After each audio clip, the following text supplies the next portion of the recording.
Peut-on parler de l'état des droits en République démocratique du Congo depuis l'avènement du président Félix Tshisekedi au pouvoir? Cette question divise les Congolais sur la compréhension de l'état des droits et sème même la confusion entre la liberté d'expression, le libertinage et l'état des droits. Tout d'abord, les arrestations sont consécutives à des infractions certainement, mais pour ce qui est des opinions politiques, et tel que je l'ai dit au début, c'est consacré dans la Constitution. Nous ne pouvons pas assister à des arrestations arbitraires. Ça va à l'encontre de la Constitution. Donc ça, c'est violer encore la Constitution parce que les droits et libertés sont consacrés dans la Constitution.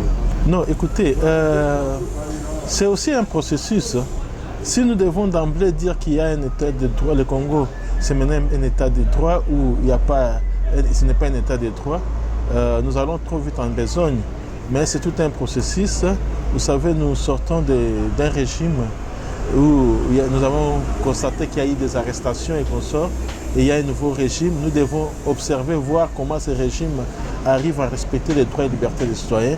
Et s'il y a des dérapages, nous allons toujours dénoncer. Mais nous pensons déjà qu'il y a quand même des avancées un peu significatives par rapport à ce que nous voyons. La liberté d'expression, ce sont des histoires qui sont garanties par l'article 26 de la Constitution. Je pense entre 22 et 28, c'est garanti. Donc chaque personne, il a la liberté d'expression, de s'exprimer, de manifester pour des raisons qui dérangent, pour des raisons politiques ou des raisons, des revendications comme le syndicat, comme toute autre raison. Je pense que la loi congolaise garantit, d'ailleurs on est dans le régime de l'information. Donc on ne peut pas empêcher à quelqu'un de parler. Je pense que les gens ont le droit d'exprimer, de parler, mais de ne pas déborder, Il faut rester dans le prescrit de la loi. Il ne faut pas aller au-delà. En RDC, je dirais que nous sommes en train de s'élever pour un état de droit, mais on n'est pas concrètement dans l'état des droits, il faut le dire.